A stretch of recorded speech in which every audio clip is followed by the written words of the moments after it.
Halo guys, jumpa lagi bersama WSS Masa Bercerita.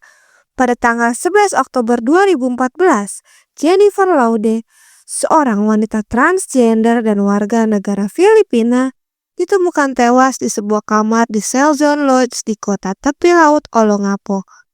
Jasadnya ditemukan larut malam oleh staf penginapan. Kepalanya sudah tenggelam di mangkuk toilet dengan memar di kepalanya, dan dia setengah telanjang. Apa yang terjadi pada Jennifer Laude? Sebelum masuk ke ceritanya, jangan lupa klik tombol like and subscribe channel ini dan sebarkan video kami ke teman-teman kalian ya. Bersama saya, Aprilia. Sekarang kita mulai masuk ke ceritanya. Tidak banyak yang diketahui tentang masa kecilnya. Namun, selain fakta bahwa ia sangat dicintai oleh semua orang di sekitarnya, di kemudian hari ia sempat bertunangan dengan seorang pria Jerman bernama Mark Susselbeck. Mark dikatakan sangat-sangatlah mencintai Jennifer, tetapi Jennifer tidak dapat pergi ke Jerman untuk tinggal bersama Mark karena ia belum mendapatkan visa.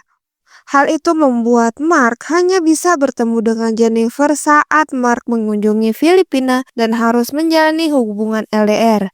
Meski terpisah jarak, mereka berencana akan menikah pada tahun 2015. Jennifer memiliki kehidupannya sendiri di Filipina dan pada suatu malam tanggal 11 Oktober, ia memutuskan untuk menghabiskan waktu bersama sahabatnya yaitu Barbie Joviro. Mereka pergi ke Empire's Disco Magsaysay Drive sambil berbincang-bincang dan minum. Kedua wanita itu bertemu pria bernama Joseph Scott Pemberton, seorang Kopral 2 berusia 19 tahun di Korps Marinir Amerika Serikat. Pada saat itu, Joseph Pemberton sedang bersama teman-temannya. Pemberton yang tampaknya adalah seorang operator rudal anti-tank dari New Bedford, Massachusetts, dan rekan-rekan pelaut sedang menyelesaikan pelatihan gabungan antara personel militer Amerika dan Filipina hari itu. Kapalnya, USS Palilio, berlabuh di Subic Bay Freeport di Olongapo. Pemberton dan Jennifer disebut-sebut saling jatuh cinta pada saat itu.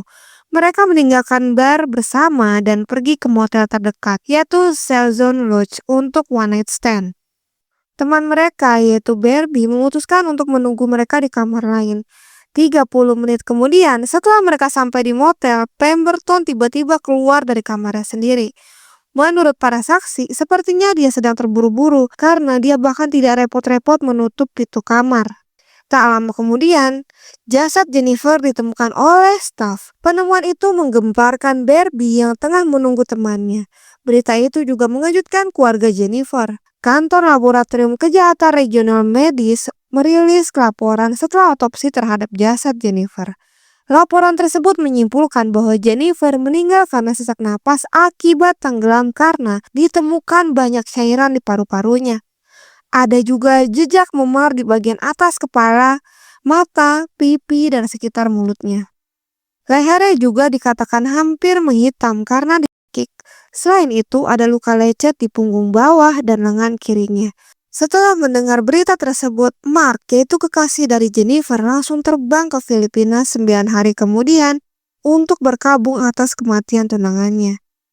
Jenazah Jennifer dimakamkan pada tanggal 24 Oktober di Heritage Memorial Park, sementara keluarga Jennifer berduka atas kematiannya. Orang-orang yang bertanya siapa yang telah melakukan kejahatan seperti itu, Barbie pun muncul karena dia bersama Jennifer hampir sepanjang malam.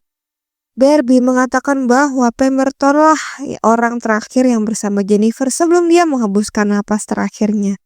Menurut saksi lain, Pemberton menaiki taksi kembali ke Teluk Subic dan masuk ke kapalnya. Salah satu rekan sekapalnya kemudian mengatakan Pemberton mengakui perbuatannya.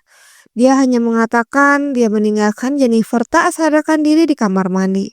Setelah mendengar apa yang terjadi dari Barbie, saudara perempuan Jennifer yaitu Mary Lou Laude mengajukan pengaduan pembunuhan terhadap Pemberton pada tanggal 15 Oktober. Kasus tersebut mendapat perhatian dari masyarakat dan juga pemerintah karena bukan hanya masalah pembunuhan, tetapi juga hubungan antara Amerika Serikat dan Filipina. Mary Lou memperhatikan bahwa Pemberton masih dimanjakan dengan hak istimewanya menurut perjanjian pasukan kunjungan dan tidak diperlakukan sebagai tersangka kriminal. Ia berharap pengadilan akan lebih tegas. Kasus Pemberton selalu ditangani oleh pemerintah Amerika Serikat, bukan Filipina. Meskipun negara itu memiliki yurisdiksi atas kejahatan yang dilakukan oleh anggota militer Amerika Serikat, Pemberton tetap berada dalam tahanan Departemen Luar Negeri yang membuat publik marah. Saat penyelidikan dimulai, Pemberton tidak diserahkan ke kepolisian Filipina dan langsung diinterogasi oleh United States Naval Criminal Investigative Service. Selama penyelidikan dan persidangan, ia hanya ditahan di kapalnya yang berlabuh di Subic Bay. Sidang pendahuluan diadakan pada tanggal 21 Oktober. Anehnya, Pemberton itu tidak hadir.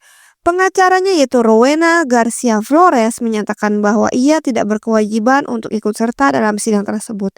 Ia hanya diminta untuk menyerahkan kontra, pernyataan tertulis dan pernyataan tertulis yang dibuat di bawah sumpah untuk membuat pernyataan yang terverifikasi. Pemberton juga tidak hadir dalam pemeriksaan pendahuluan yang dijadwalkan pada tanggal 27 Oktober. Rowena mengajukan mosi bahwa mungkin tidak ada penyebab pembunuhan dan meminta kasus tersebut diturunkan menjadi pembunuhan berencana. Pada tanggal 22 Oktober, Pemberton diterbangkan ke angkatan bersenjata Filipina di Camp Aguinaldo di kota Quezon. Mendengar hal ini, Mark Susilbeck bersama beberapa anggota keluarga Laude termasuk Merlo memanjat tembok camp untuk menghadapi Pemberton.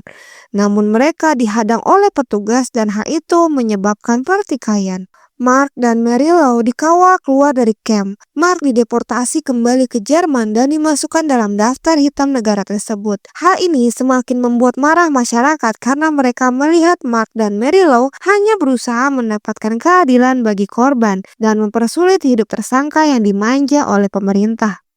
Meskipun Pemberton dan timnya berupaya agar kasus tersebut dibatalkan, keluarga Laude dan tim hukum mereka tetap menuntut hukuman pembunuhan.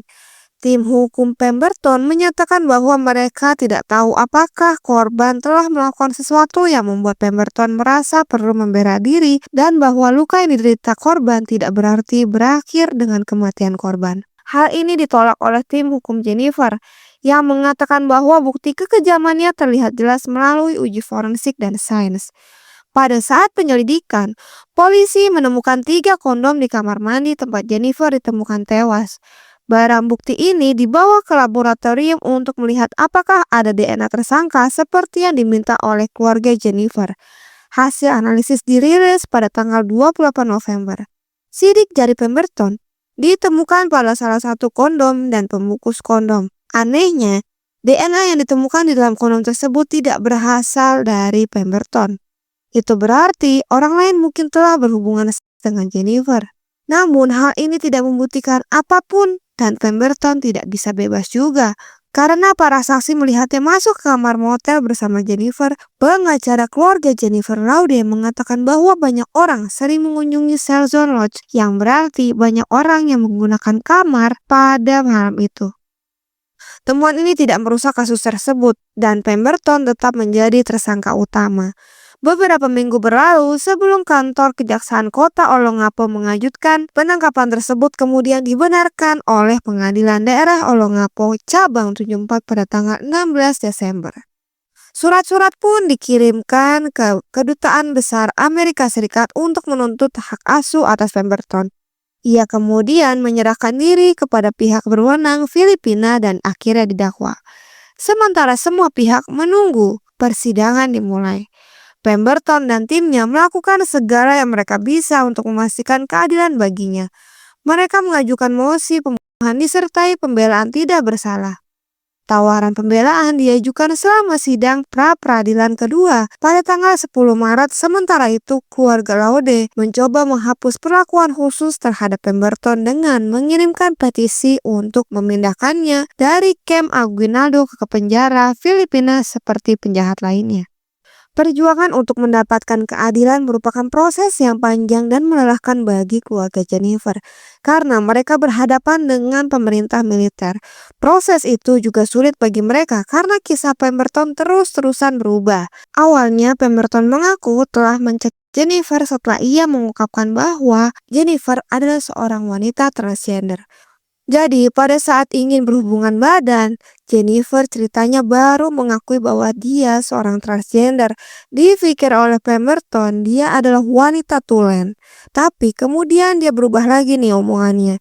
Dia mencoba membantu menyadarkan Jennifer dengan air setelah dokter yang memeriksa Jennifer berpendapat bahwa ada kemungkinan air yang ditemukan di paru-parunya disebabkan oleh suatu kondisi medis. Pemberton menyuruh gadis lainnya untuk pergi dan dia mencoba menyentuh bagian pribadi dari Jennifer hanya untuk mengetahui bahwa apakah Jennifer memiliki burung atau tidak. Pemberton mengatakan dia langsung jijik karena ternyata Jennifer memiliki alat kelamin laki-laki guys. Jadi dia langsung Jennifer sampai dia tidak bisa bergerak lagi. Tetapi saat itu dia memastikan bahwa Jennifer masih bernapas.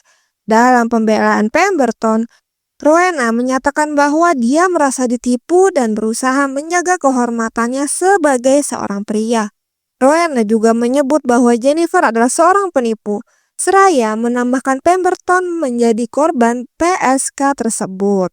Pemberton menambahkan bahwa ia merasa seolah-olah telah diserang secara seksual karena ia marah sekaligus jijik dengan kenyataan tersebut. Ibunya juga angkat bicara guys dan mengatakan bahwa putranya tidak akan tega menghabisi siapapun karena ia adalah pria yang takut akan Tuhan.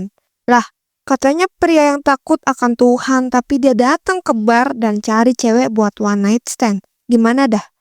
Pengacara keluarga Laude atau Jennifer Laude yaitu Harry Roque menegaskan bahwa hal ini tidak dapat mengubah fakta bahwa Pemberton mengunci Jennifer dengan cara mencekik lengannya hingga ia pingsan sebelum mencebokkan kepalanya ke dalam air. Tindakan tersebut dianggap sebagai bagian dari kebencian Pemberton terhadap Jennifer. Sidang pun berlangsung dengan cukup lama. Akhirnya pada tanggal 1 Desember 2015, Pengadilan Daerah Olongapo Cabang 74 memutuskan Pemberton bersalah atas pembunuhan dalam kematian Jennifer Laude. Ia dijatuhi hukuman 6 hingga 12 tahun penjara dan pada bulan Maret tahun berikutnya, hukuman Pemberton dikurangi oleh pengadilan menjadi maksimal 10 tahun penjara. Wah gila, jadi sebentar banget dari 12 tahun ke 10 tahun. Malah Pemberton seharusnya dipindahkan ke penjara New Bilabit yang dikenal dengan kondisinya yang sangat buruk. Namun ia diberi prosedur penahanan khusus karena perjanjian pasukan kunjungan. Ia juga tetap mempertahankan pangkatnya dan menerima gaji bulanan guys. Enak banget ya, coba di Indonesia kayak gitu. Hehehehe. Sebuah media berita Filipina melaporkan bahwa Pemberton harus membayar lebih dari 155.000 peso atau setara dengan 3.300 US dollar untuk upacara peringatan dan pemakaman Jennifer. Selain itu, ia harus membayar tambahan 50.000 peso untuk kerugian moral keluarga yang ditinggalkan dan 30.000 peso untuk ganti rugi yang ditimbulkan.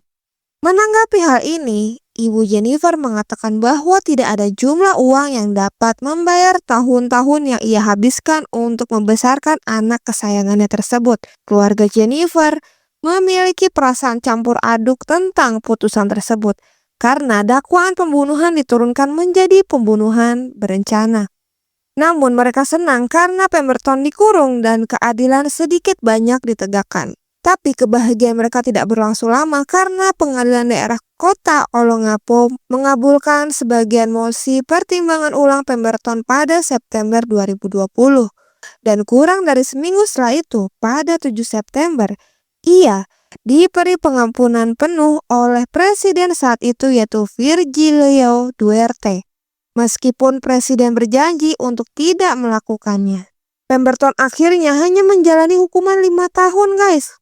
Bayangin dari 5 tahun itu dia juga dapat gaji dan masih tetap dengan pangkatnya. Pengacaranya yaitu Rowena Flores mengatakan bahwa dia, kliennya, senang dengan pengampunan tersebut. Ia menambahkan bahwa Pemberton selalu ingin meminta maaf atas tindakannya dan mengungkapkan penyesalannya kepada orang tua dan teman-teman Jennifer.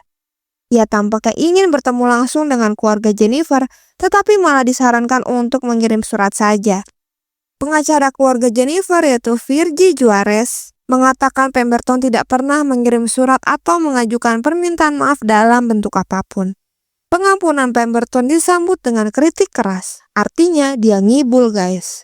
Orang-orang marah dan menyebut keputusan itu sebagai penghinaan terhadap kedaulatan dan demokrasi Filipina, serta ketidakadilan bagi seluruh warga Filipina. Pemberton akhirnya dideportasi kembali ke Amerika Serikat pada tanggal 13 September. Ia mengucapkan terima kasih kepada Duterte dan konon meminta maaf kepada keluarga Jennifer Laude. Ya, jadi itulah guys kisah dari transgender Jennifer Laude dan pembunuhnya yang dihukum kalau menurut gue kurang adil ya. Coba gimana menurut kalian? Tolong tulis komentar di bawah ya. Terima kasih yang sudah menonton kasus ini. Mohon maaf jika ada kesalahan dalam penyebutan nama baik korban atau tersangka.